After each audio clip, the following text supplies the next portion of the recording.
Hello, everyone. This is Michaela, and you're listening to the End All the Things podcast. As a life coach and facilitator, I work with individuals and groups to empower their best selves to shine to the betterment of all involved. My goal is always to bring you closer to trusting the voice inside of you that is authentically yours. My job here is no different. In my journey through life, I continue to meet people who use their authenticity, their gifts, to grow, change, and serve through professional and personal endeavors. These people and their stories become my gift to you, for I cannot keep a good thing to myself, and I believe that they may inspire a part of your story to evolve. Hello, everyone, and welcome back to And All the Things.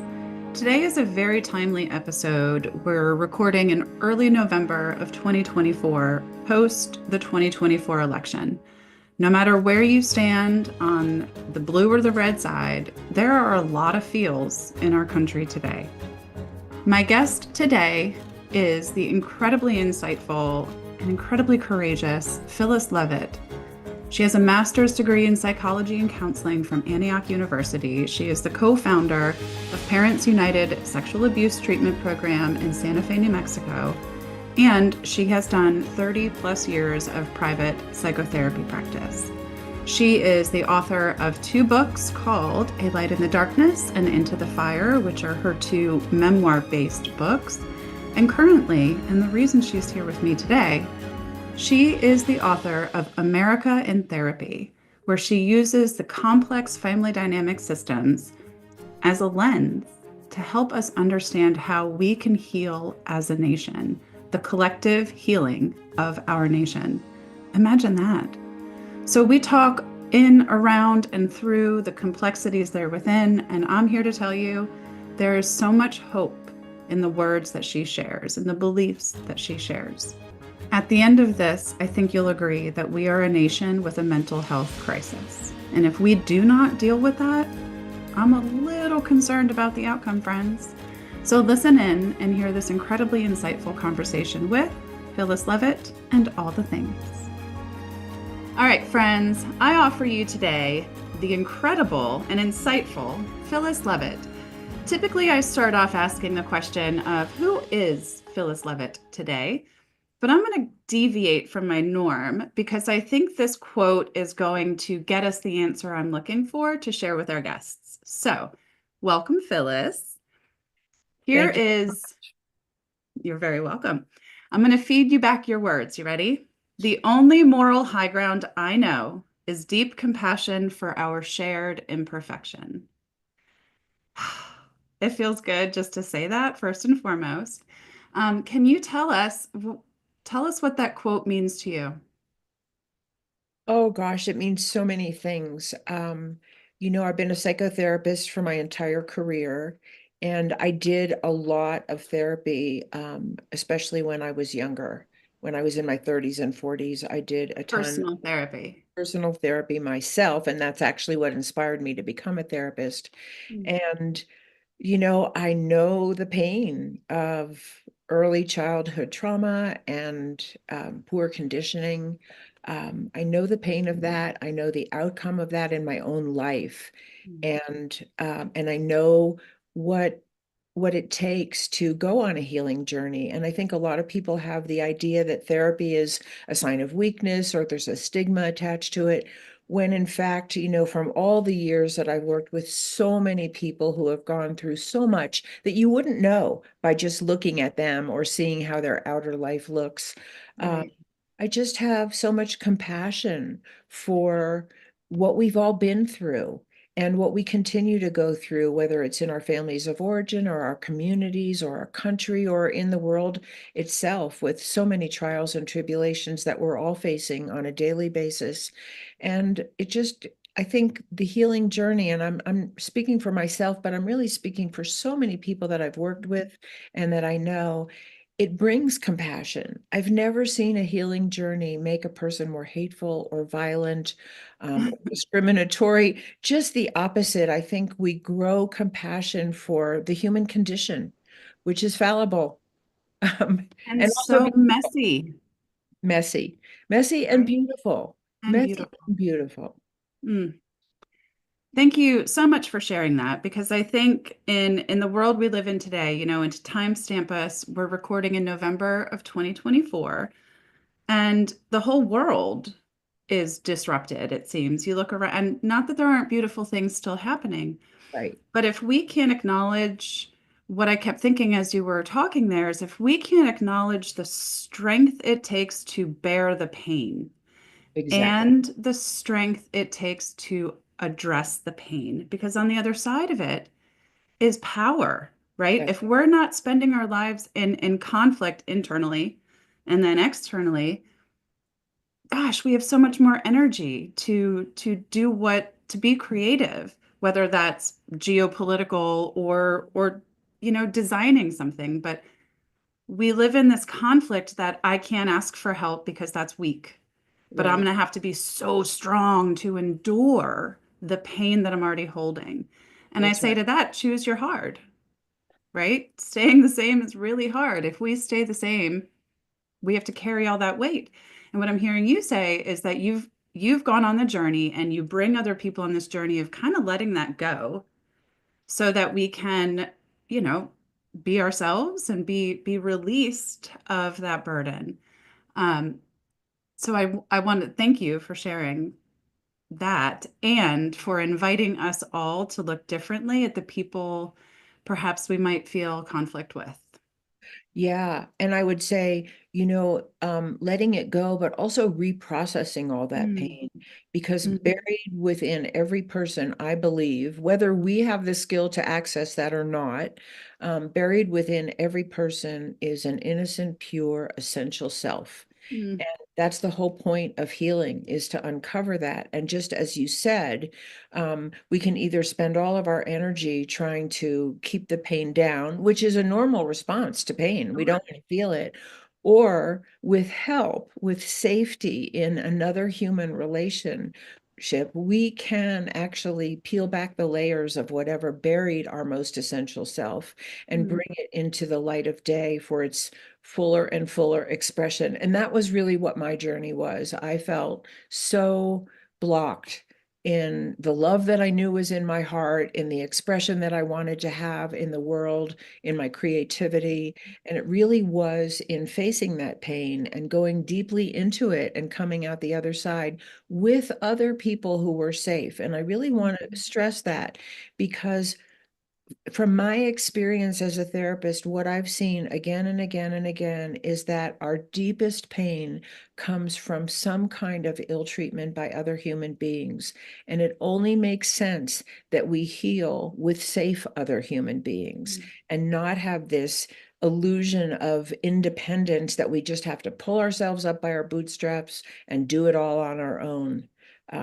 Because I think that's really not fair to us as human beings, and actually doesn't work for most people. It's I just want to underscore that, right? We have a therapist talking to a life coach, right? And I know because I've tried to process through the things on my own because I'm smart and I'm educated and I've got all the things but it's not fair to me when I only have my experience, my opinion, my perspective. So when I've done the work and broadened it, it's like, wow, first off, it feels nice to have someone in my corner, Yeah. right? Like, ooh. And then to be able to pay that forward is just an incredible gift to me. So I underscore that to say, we are not here to live alone. Right. Yes, you can go be a monk and you can go live in a mountain. Good for you if that works, all about it. But we are a tribal creature. We are meant to commune and, go a little woo woo. We're meant to share our energy and our experience. And we now live in a world where we do live in silos and bubbles and we're just supposed to figure it out. And congrats, you're 18, you're an adult, you should have all the answers. And we don't, And we're right? suffering from that. We're We suffering from that. on Even every level. science, even the science says we're wired for love and connection. And Mm. if we look at ourselves as an animal species, if we weren't wired for love and connection, we wouldn't take care of our young. We wouldn't be here, you know? And so I think we have to go back to that. We're wired for love and connection, and there's nothing in that to be ashamed of. That's a Mm-mm. beautiful thing to embrace Mhm. and know our humanity, and know that we are not islands, and most of us don't do it alone. No, and I'm a social creature, so I say, nor should we want to. If I do not want to keep a good thing to myself, if I have good things, I want to give them away. And to me, Right, that's the currency of life. That is the exchange for which we are created. And then we get all the noise, right? We get all the noise and all the world and all the expectations. So you started in psychotherapy, right? And began I think, a 30-year run in private practice, which is incredible. I can't even imagine the number of lives. But I read in your bio that you had no anticipation of becoming a part of the political conversation. Yet here you are with right. an incredible new book called America in Therapy. And tell me how you got there, because I feel you. I don't want to step into the political arena, but I look around and the political arena is enveloping me. It's here. Right. There's no escaping it today. Well, I feel really blessed that actually I became a psychotherapist, because one of the basic premises of my book is that our mental health, our collective as well as individual mental health, is the big missing piece in politics today. Because when we think politics, we think partisanship. We think, what Mhm. side are you on? Who do you not like? Who are you going to try to beat in the next election? What Right. policies do you want to impose on other people because you believe you're right? And that's not the political arena that I want to be in. Um, Mhm. and so what the premise is of my book is that when I say our mental health is the big missing piece, because what I've found over all the years that I've done therapy myself and been a psychotherapist with hundreds and hundreds of people is that the whole world of psychology and psychotherapy is about healing relationships with ourselves and with other people. People come to therapy for the very most part because they've been hurt by other people and they haven't recovered from the effects of that hurt and how it's damaging their present day relationships with their spouses, with their employers, with their employees, with their children, in their communities. They're healing from the adverse effects of terrible treatment by other human beings, and the whole point is to heal those relationships when possible, starting with ourselves, healing the relationship with myself, healing the negative things that I've come to believe about myself that keep me stuck in a loop of not being my fullest expression and my most loving expression in the world. So, starting with healing my own wounds, inevitably leads to me wanting to have healthier relationships with other people and bring, as you said, bring that love out into the world that I operate in and that I depend on. And so when I talk about bringing America to therapy, I'm really talking about healing our great divides, not fueling partisanship. But what are the skills? What are the deep insights and what are the skills that the best psychology and psychotherapy could bring to our country in terms of having people sit down and actually talk and listen and have compassion for each other and for the pain that each other has suffered, and for looking for what might be valid in what each other has to say. And we know in the world of psychotherapy that not all relationships are healable. We don't know how to heal all relationships, but what we do know is that we can separate in peace, without Mhm. violence, without hatred, without discrimination, and without retaliation.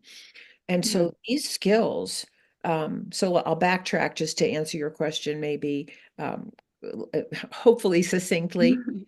So a lot of my training is in family dynamics, which is a lot of what the world of psychotherapy focuses on now, based on the fact that we're not islands. We don't just get born the people we are. We get born with a certain nature, but we're very much conditioned by the role models and the behaviors of the people around us that we depend on. And so we look at that conditioning of the family system, for better or for worse. What makes up a healthy family? What are the dynamics of an abusive or a dysfunctional or a neglectful family? And, and so having looked at myself that way and worked with so many people through that lens, how do we heal those dysfunctional or hurtful dynamics? It was it was almost an automatic leap to look at America as the family of America. And are we operating on healthy family dynamics? Do we love and esteem and respect all the people in the family of America? Do we act out on some of them? Mm. Do we legislate violence and discrimination? And if so, then those dynamics are the dynamics of an abusive family that are perpetrated in the larger family systems. And I say all that in my book, not for the point of pointing fingers or hating anyone, but how do we heal this? If we Mhm. know that abuse and neglect hurt individuals in an individual family, then we have Right. to know that abuse and neglect and violence and extreme partisanship and divisiveness hurt the family members of the family of America. And of course, we're seeing that every day in the news. So Yeah. how could we bring the best psychology to help heal our country? And that's really what my book is about. So it's political in that sense. Right. Well, and I think it's so important today to separate the two. There are politics and policies, right? And people behind those policies, and that's one thing. But we're also talking about all of the systems in our country, our healthcare systems, our roads, everything right now is tied in because we're so emotionally entrenched in the roles that we've accepted, right? We've accepted these roles, whether consciously or not. So before we get to how do we fix the country, in traditional, family dynamics and how you put that lens over that, how do you help families heal those dynamics? Is it bringing awareness first? Like, is there a process that we can then apply to the bigger, more challenging concept of healing America? Well, I think we start by listening. We start by listening to different people's grievances, different people's points of view, different people's needs, different people's wounding. We start by listening, and that's fundamentally what isn't happening today in the family of America. Um, Mhm. I think it's part of human nature. I think it's part of the paradigms that we've all grown up in, that we believe very firmly that one person is right or one group is right and the other is wrong. And that basic paradigm is the subtext for struggle, for argument, Conflict. for Yeah. war, conflict. And I think we're desperately needing to move to a win-win paradigm, not a win-lose paradigm. And I think that's one of the gifts of psychology, whether it says that or not. The best psychology is invested in a win-win for a family, for a couple, for any kind of relationship, not that one person beats the other out or beats them into submission, Or or shames them or blames them. Yes, we call out dysfunctional behavior, but it's always with the purpose of healing, if possible, or leaving each other alone in peace if it's not.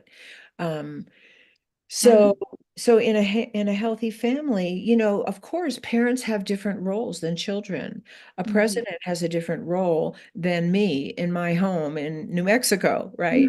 Right. Or a senator has a different role, or somebody who owns a business has a different role than their employer.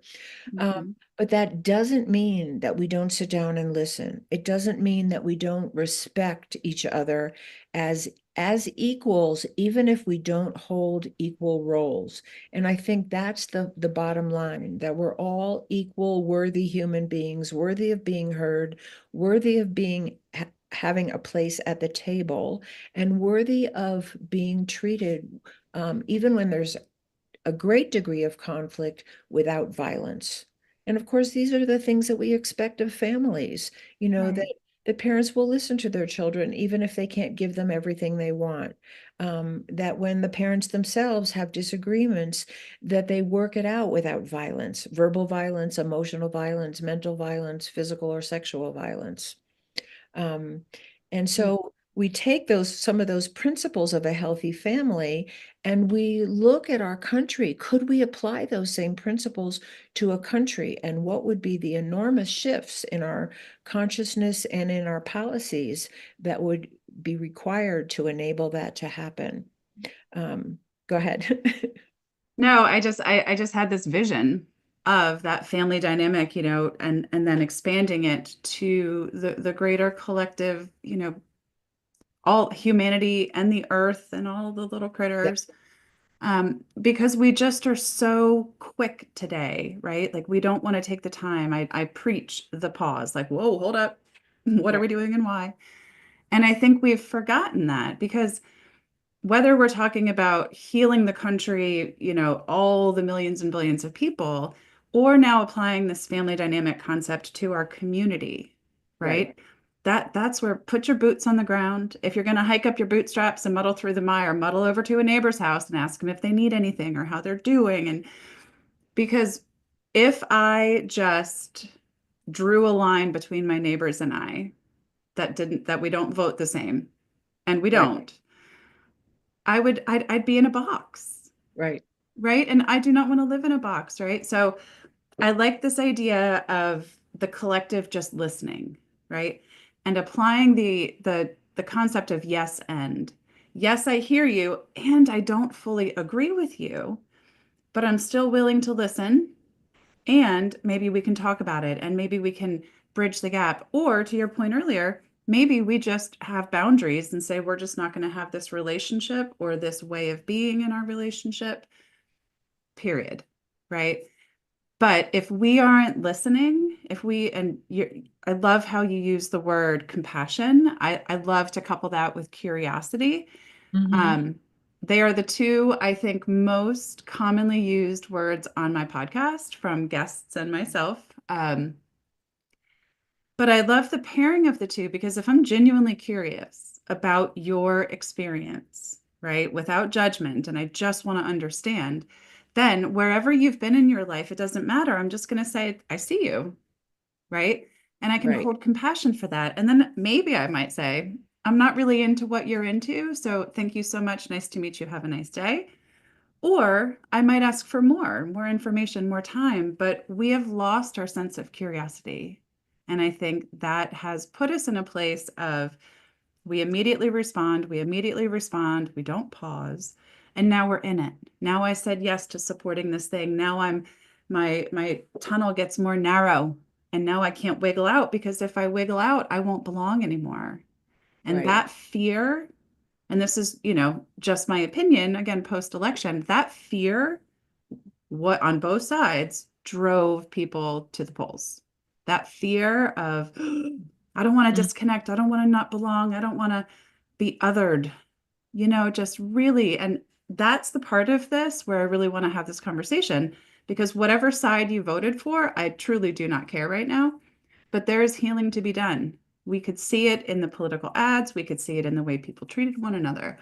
So, how do we get America in therapy? You've mentioned a couple of times, what if we could use the psychotherapy on those bigger conversations to truly make change?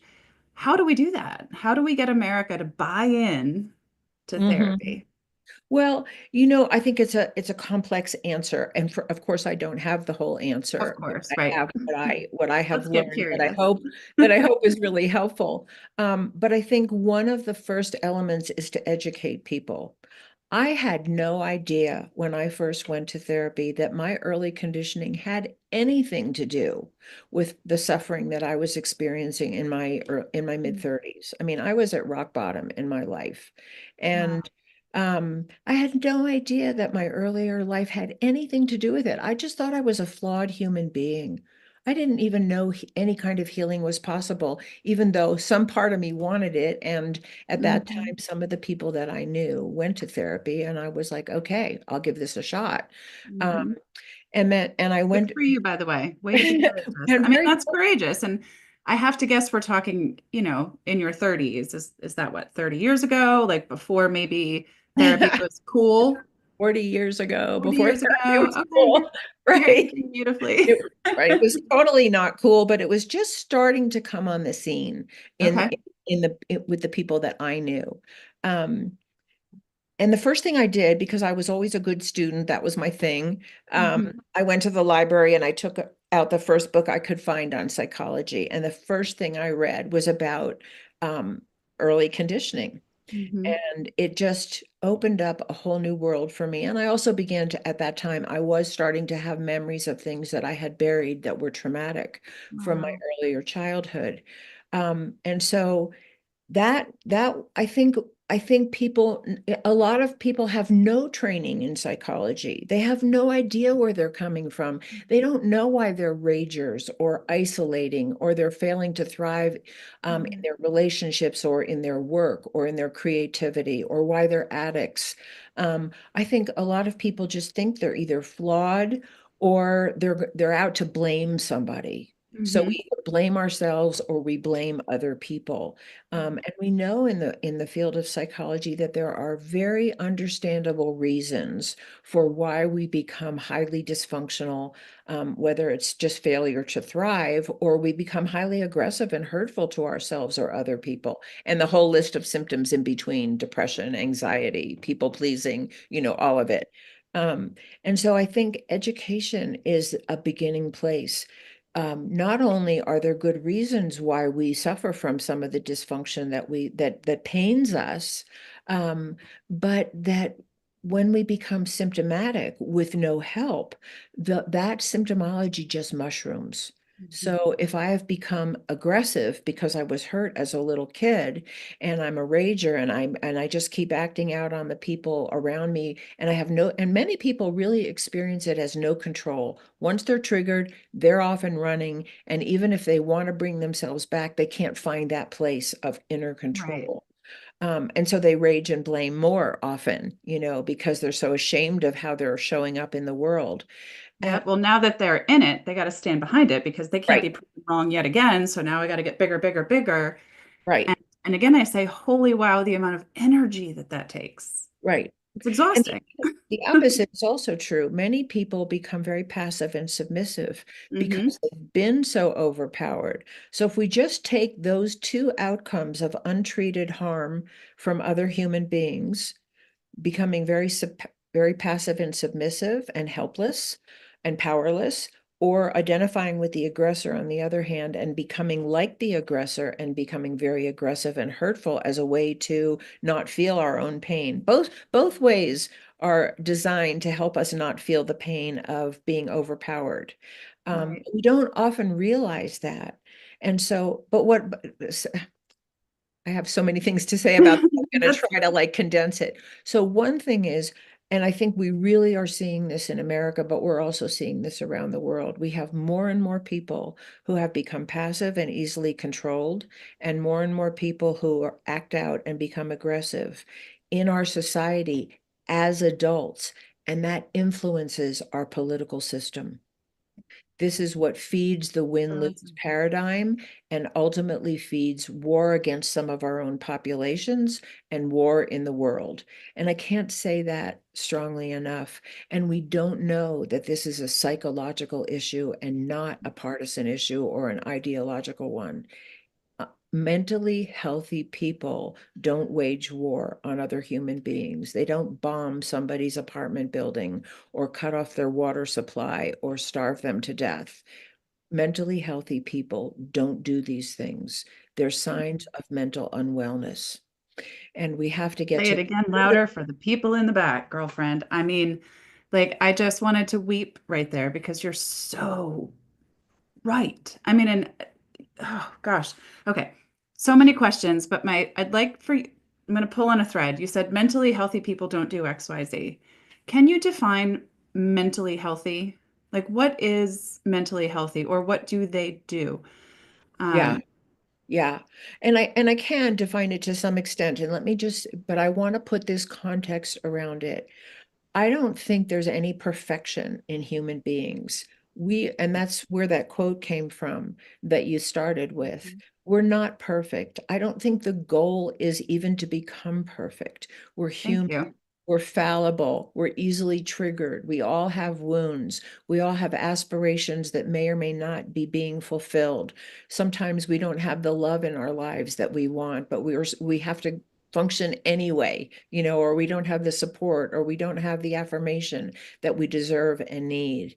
That being said, and we all bring our imperfections to the table. I'm a parent. I was not a perfect parent. If I could roll back the clock, I would do so many things differently. But I was behaving and acting the best I could with what I had at the time. Yeah, of course I could do it better now. We could all do it better now, so many years hence.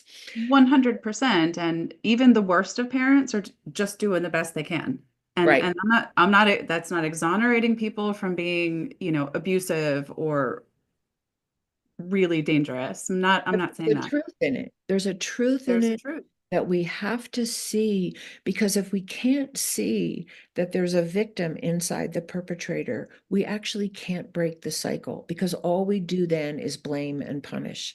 And blame and punishment doesn't heal people, and it doesn't stop the cycle of abuse. But going back to your question, so given that we're all imperfect and we do it imperfectly, what makes a healthy person or a healthy family is that we we have some openness to another point of view. We are loving, we're caring, we try to support one another to be our best selves. We're not just in like this intense competition to win the race. We support each other to be our greatest selves. We really tolerate our differences without violence. And I would say even more than that, in the healthiest human beings and in the healthiest families, we celebrate diversity. You have a skill I don't have. You have a talent or a way of being with people that I'm not, or you're loving with animals in a way that I don't feel that connection, or you're a scientist and I'm an artist. We need actually all those different roles. So in a healthy family, we celebrate diversity, and one of the biggest ones though, and I'll say this again, is that we deal with disagreement and conflict without violence. And that means we take responsibility for ourselves and we stop blaming other people. And these are some of the best skills that people learn in the best psychotherapy. They learn deep listening without acting out on themselves or other people. They learn to reflect on themselves. Where am I coming from? Am I behaving toward you? Am I talking with you the way that I want you to behave and talk with me? Am I actually practicing what I preach? Mm-hmm. Or am I demanding something from you that I don't give you? Um, but so the bottom line is responsibility for ourselves. And when we look at the family of America, are we being responsible for who we are? Because I'll tell you something that I've seen in myself and in all the years that I've been a therapist. Very often, people come to therapy to talk about the ways that they were hurt by other people, which are real and genuine. And we need to talk about the ways that we were hurt by other people, for sure, because that's the source of some of our greatest wounding. And what usually happens, if I'm really safe to talk about how I was hurt by other people, I become more and more clear about how I've also hurt people, and I need to take responsibility for that. And that is something we could learn to celebrate instead of being ashamed that I said something to you in a harsh tone of voice, or I was critical, or I left you out, or I did whatever I did that was hurtful to you, instead of just feeling total shame for that. And it's appropriate to feel some shame if I Mm-hmm. hurt another person. Mm-hmm. But could I celebrate that I actually want to be responsible for that, that I want to make amends for that I want to do better by you? And if we take all of that and we just look at Congress or our highest levels of government, and they were operating on some of these principles of a healthy family, we'd have a different country and we'd have a different world. I'm just going to hold that for a second because yes, yes, yes, yes. When we peel back the layers, we are all just energy in a body, and we are not meant to be perfect. I love the idea of throwing out that word because it's inconceivable. There's no definition. Right. There's just actually no achievable way to be perfect, right? Like by what measure, by what standard? And if you're using the media and marketing, it's going to change every season, right? Right, So removing all of that, and when we can look at each other as imperfect with these whole stories behind us and yet ahead of us, and we take out the right and wrong, suddenly we're just people right. who, what I found, all really have the same common goal, right? We want to be happy. We want to be free. We want to, I don't even We know. want to be safe. We We want to want to be be safe. loved. We want to be provided for. We want to be respected. We We want want to to be be seen seen. for our greatest selves and not just seen through the lens of our imperfection. Yeah. Uh, Mm. Yeah, that's what we all want. And we all want that in our families, but somehow, and this is, I call this a mental health issue, to Mm. keep bringing our psychology back to the focus. It's a mental health issue that we don't want for other people what we want for ourselves. And we condone things being done to other people that if they were done to us, we would be horrified and we would say they were criminal and we would demand justice. But and that gap between what we all want and feel that we deserve for ourselves, and what we condone and do to other people here at home and around the world is a mental health issue. It's not Mm. an ideological issue, as we've been conditioned to believe.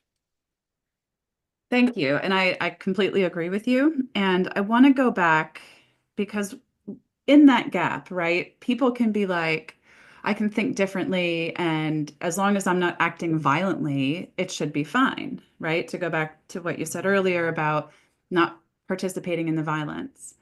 I wanna dig into that a little bit, and I'll preface it with I've earned a black belt in Okinawa Kempo Karate, and one of the five dojo kun is refrain from violent behavior.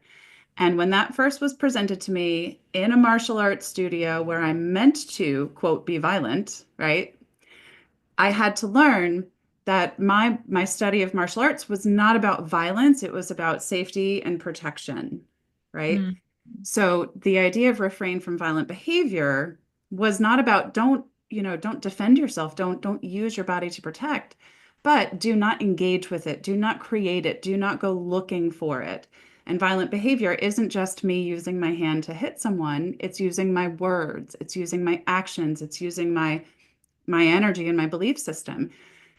Does that does that resonate with your definition of violence, or is violence just physical violence? Because I think of it very much as the emotional, verbal, Yeah, right?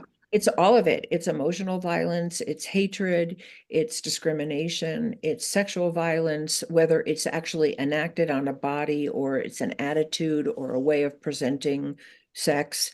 It's mental violence, which might be manipulation, it might be brainwashing, it might be, Right. training someone to hate. So there's all kinds of violence. But let me say this, because I think it's a really important point.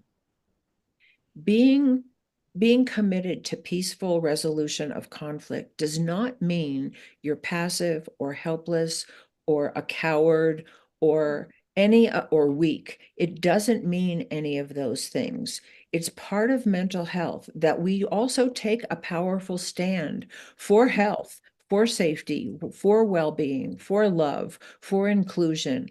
And and uh, and that's where my voice ended up coming from, is like I need to take a stand for these things, that where I see that the dysfunction in an individual family is being replayed on larger levels of society.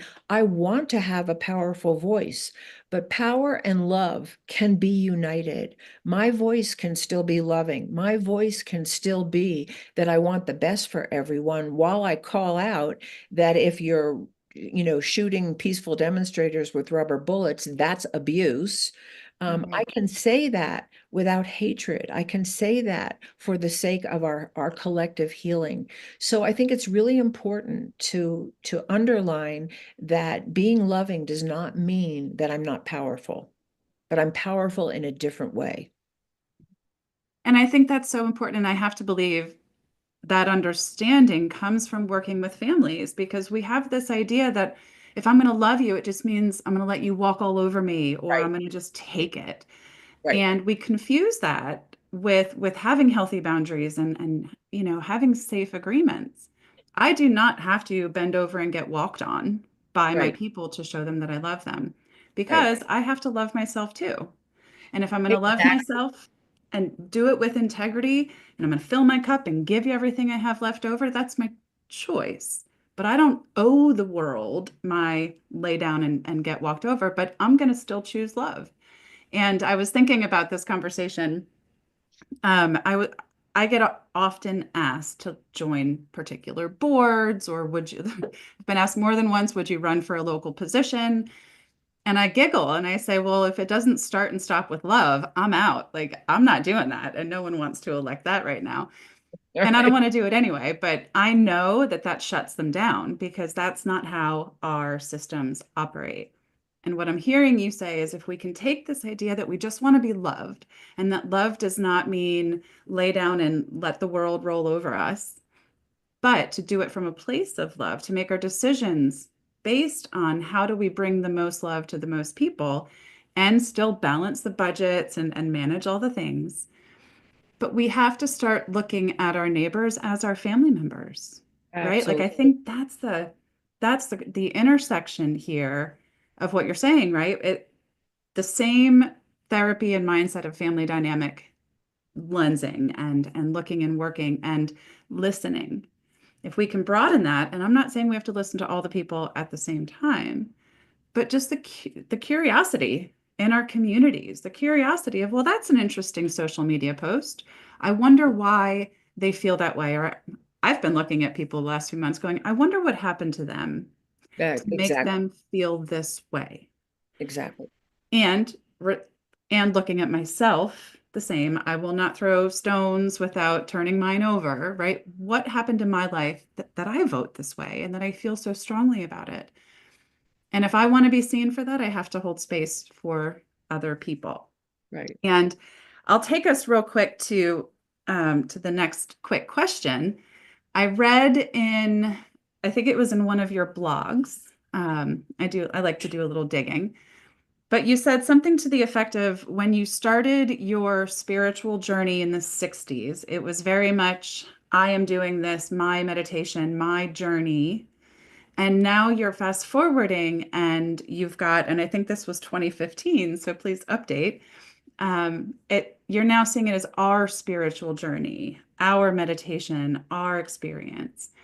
First off, please correct me if I'm misquoting or misinterpreting any of that, but what why is that an important mindset shift?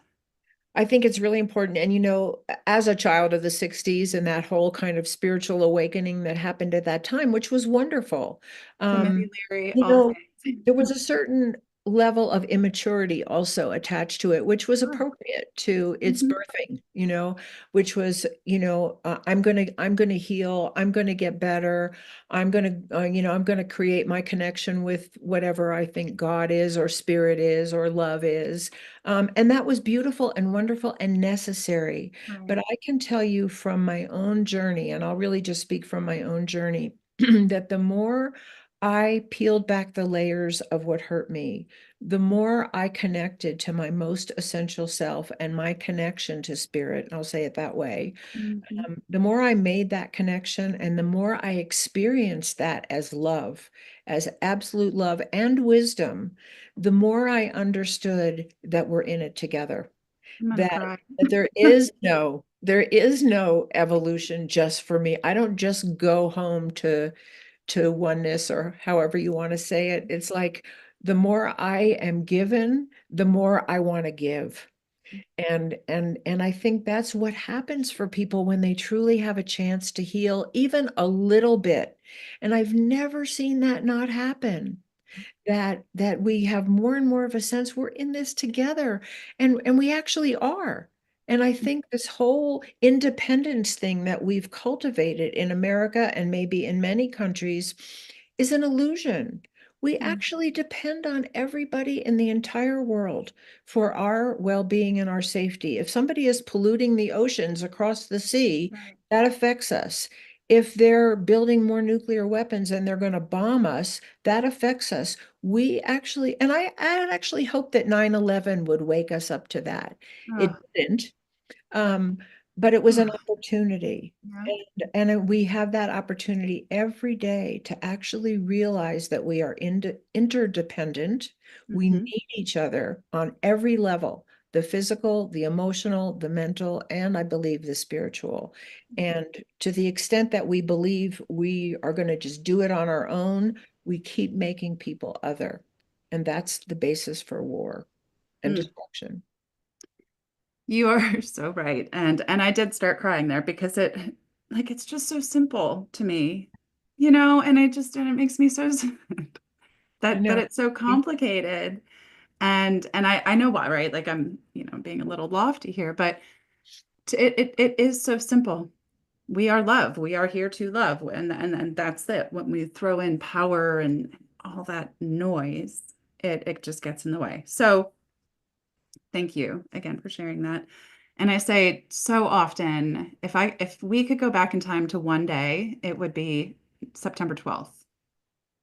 That day, we were Americans, American Right, flags, and everybody was united. And there was this collective, not that I want 9/11 to have happened, but right. if it Yeah. did, 9/12 was really awful. And yet, yes, and beautiful, brutal day. And if we can remember that collective spirit, right, I think that's a great place to start moving towards this idea of healing from the divide that we've created within our country and admittedly beyond. Um, so to lift us up real quick, what can we do? Give us, certainly friends, go buy the book. But what can we do today to take a step towards that? Individually, collectively, are there two or three things that I can do to help us get closer to a place where America is open to getting into therapy? I mean, I think there's so many prongs to that question, but I Sure. think we start with ourselves. The best access for healing on a larger level is to do our own work, to like and keep doing it. Hmm. How am I loving in my own life? Where could I upgrade? Um, am I giving my best gifts to the world, or am I afraid that they're not wanted, or I really don't have any power because look at what's going on and what could I possibly do? I think we need to know and to encourage each other to be our best selves, give our gifts. And I'll tell you honestly, sometimes I'm afraid to have my most powerful voice.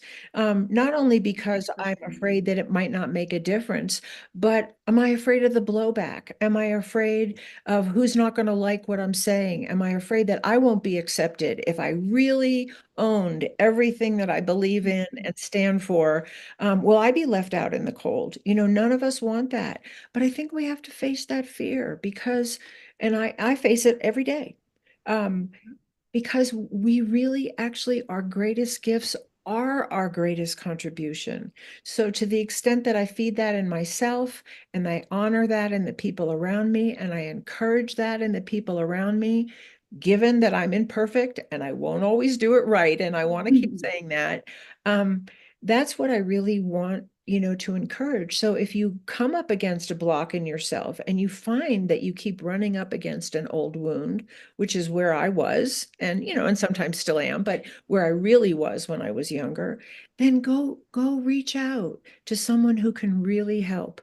Because one of the things, like the bottom line thing that I learned as a therapist, and certainly from doing my own work, but being a therapist with hundreds of people, the greatest wound we suffer is a wound to love and safe belonging, and that happens from other people, and we need to heal it with other people.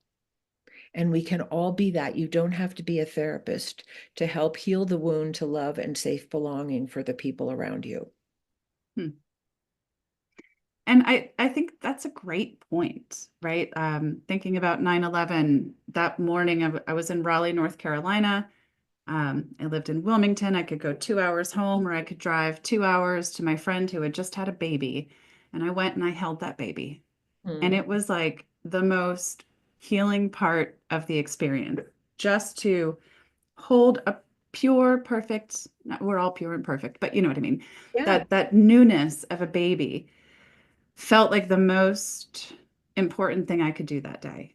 Yeah. And and it can be that simple. My dog, it can be that simple to just take a few moments and regulate your nervous system, do some deep breathing, and tell a person how you're actually feeling. But we live in this world where we're afraid to do that. And for me, when people say, "Hey, Michaela, how you doing?" I'm going to be like, "I'll tell you everything." Right? If you really want to know, I'm going to tell you. Right. But I'm a little weird because most people are like, "Fine, good." And I don't think most of them actually want me to answer. But I'm like, "Don't ask me the question if you really don't want the answer." So if we really want to know and we can be curious about how people are doing, to go back to what you said, we have to listen. We Right. can't just ask the question and say we checked off the box of being a decent human being. Right. The gift is in the listening. And if we can listen more, if we can hold the babies, if we can pause, life is okay. We can be okay. We have to do the work, we have to identify, we have to be willing to sit in the discomfort, but we can be okay. Yeah. And if we don't respond to this invitation today, it's going to be a long time before we feel good individually and collectively. And to expand it a little further, just beyond the political and frustrating aspect, when we hold these fears and stresses, it quite literally makes us sick, Right. right? We are not doing ourselves any favors by just pushing forward on this train. So my takeaway is it's just profound to me to take the family dynamic and 10x it to our, national, global experience. But it's just such a beautiful reminder that we are all in this together. And if we don't take care of one another, again, no matter who you voted for, our country is divided. Right. And our homes are divided and our communities. And let's start small and just start pulling them back in. So, to close us out, if you could go back in time without changing the trajectory or the timeline or the outcomes, what advice would you give either to yourself or someone in their 20s and 30s that keep hitting against that same tolerance, that frustration, and they don't know what to do, don't know where to go? What advice might you offer to them? Well, I think what I was really missing in my childhood, because it was missing in our society, and certainly in the family and family systems I was in. But I think what was really missing for me that would have really helped was that if you're suffering, if you experience internal pain, or you don't feel like you belong, or you somehow feel at odds with, like you can't get who you really are out into the world in some way, or you're suffering from something else, from rage, from depression, from anxiety, from nightmares, whatever it is, um, you weren't born that way. Something happened, and you deserve to find out what set you up to suffer from the things that you're suffering from. You're not a flawed human being. You don't have to just hide your symptoms the best, which is what I did. I just tried to hide how I felt because I thought it was such a sign of failure, Mhm. when in fact some terrible things had happened to me that really set me up to suffer from the kind of depression and pain that I had. And so I think, that just one element of the of basic psychology is what happened. You deserve to find out.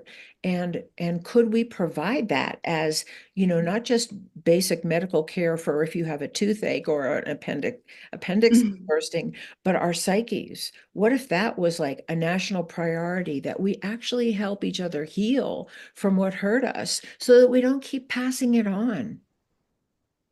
I love that. The language of "you deserve to find out" is different from "you need to dig up all your wounds and deal with them all and all the gnarly." But this is, you deserve to know what programming is controlling the Right, mind that you count on to carry you through this one wild and precious life.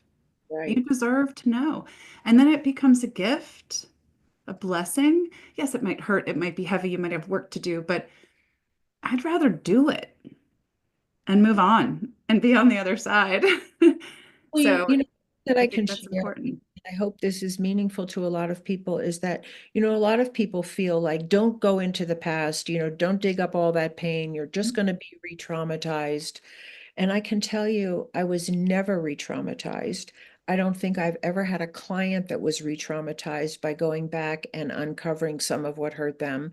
And what my personal experience was, that it might have been uncomfortable, highly uncomfortable at Mhm. times, painful even at times, but it was also a relief. I felt so hungry for the truth, and Mhm. it's really the truth that sets us free. Mhm. That's so beautiful. Thank you. And and I just we get so set in our ways and we think that we can't do something. We think that we can't get through the hurdle. And I can't speak to, reliving traumas and such. But what I do believe is if there is trauma, I'm already reliving it every day on some Right. level, So well energetically, said. right? I'm already living it. So well. And I can pretend that it ain't there. And that's, again, exhausting. Um, or I deserve to know what it is so that I can stop reliving it. And it That's right. might, like to your point, it might feel like a lot. It might be hard to see, but I'm not doing it alone. I'm not, I'm creating the conditions of safety and trust.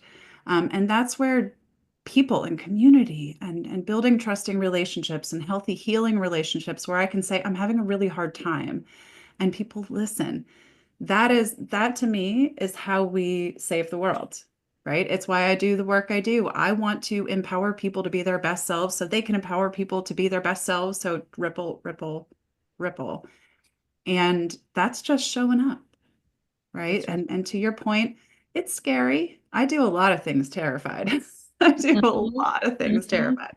mhm. But I can choose to not do them and suffer that consequence and that regret and live with that repeated trauma, or I can choose to be bold. And I love the way you have used the experience and the stories and the perspective that you've built over this very vast career to help us collectively burst the bubble of hatred and fear and let some love, I don't know, sprinkle in, shine in, just cover us, please. Um, so, as we close out today, I always like to start and stop with gratitude, but I thank you so much for seeing this parallel, having the courage to write the book and to use that voice to educate us. We need to be educated, we need to listen, and we need to check in and take care of ourselves. And I don't think there are more important things to share with people today than just that. So, I thank you. And if And there's I, anything you'd like to close and share perhaps your website, which I will link in the show notes, but please tell us what's the best way to get a hold of you and all the things. yeah, I mean, the best place probably is my website, which is just my name, www.phyllisleavitt.com.